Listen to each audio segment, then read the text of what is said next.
Hi y'all, I'm Becs Lynk, and today I'm sharing my tips on how to create professional quality pictures of your kids like the ones I have hanging on my wall in my bedroom using only your iPhone.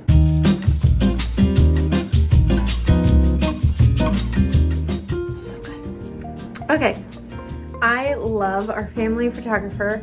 I try to only hire her when I'm taking pictures of our entire family, and obviously I can't be the one holding the camera, or on special occasions like their birthdays, because I'm not made of money and I want to pay her what she's worth. I don't ask for a discount, so I've had to learn how to take better pictures on my iPhone. I know there are tons of like Lightroom presets and things like that available out there for you to buy, but the truth is you don't really need to buy a preset in order to take really great pictures on your phone. I personally don't use presets anymore because I just like a really clean, bright look, and that's something that you can achieve without having like an Adobe subscription or Lightroom presets or anything like that. So I'm going to show you how I take these pictures on my phone using only free programs.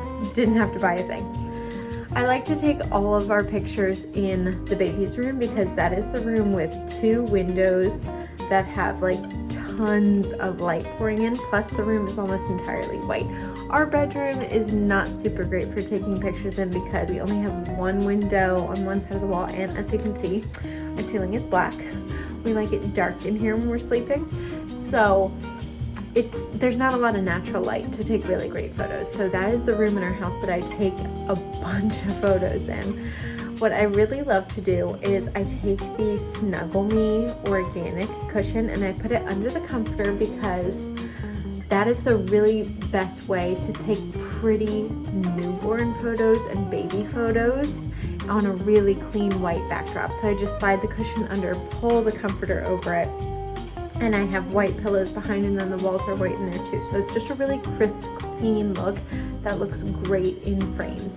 When I'm printing smaller photos, if they have dynamic backgrounds and stuff like that, like pictures from vacations and things like that, I love that. But if I'm blowing up a picture big on a wall, I like most of the backdrop to be white, and I like a thick matte just because that's my personal style. If you are taking pictures of a newborn, they're mostly going to hold still. Our youngest, Larson, she's really great at taking pictures because she's still small enough that she holds relatively still, but she's old enough now that I can pretty much always get her to smile on command. She is a little over 2 months, almost 3 months, so it's like that sweet spot for taking photos right now. If you are taking pictures of a baby like that, you can use portrait mode. If you're taking pictures of a toddler, I would highly recommend not taking photos at all.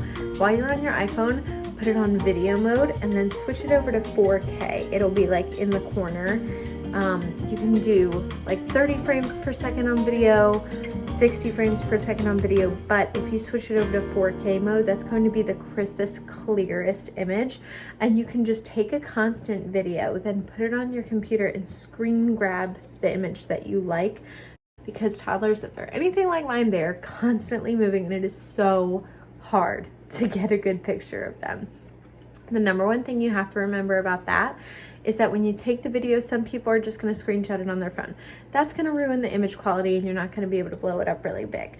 If you are filming in 4K and then you put it on your computer and you download this image from the video that you like you put it in iMovie and then say download this frame, it'll download it in full resolution, so that when you're ordering like prints like on FrameBridge and things like that, you can blow it up to be huge. I mean, you can get an image that takes up your entire wall if you want to, as long as you're filming in 4K. I just ordered 2 much larger frames for our living room from FrameBridge, but here in our bedroom, I just used printed images on our home printer in 8.5 by 11. That's like standard copier paper size. If you use photo paper, it's going to come out a little bit glossier, a little more crisp. So I would recommend doing that.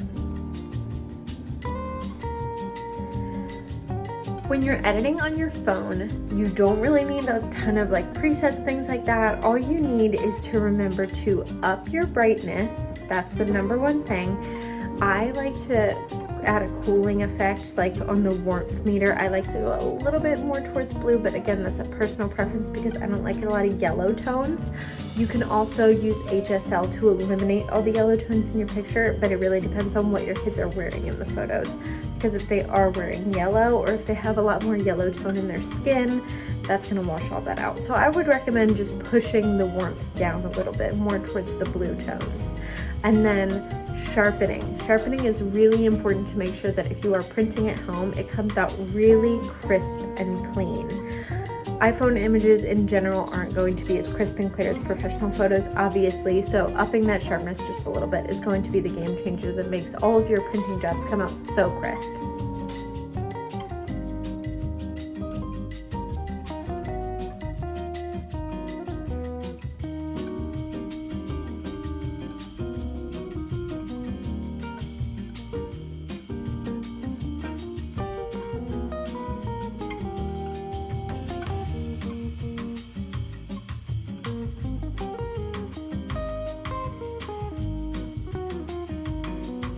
The two programs I use are Lightroom and Tezza, but honestly, you don't even need a program because you can just use the photo editing skills on your iPhone.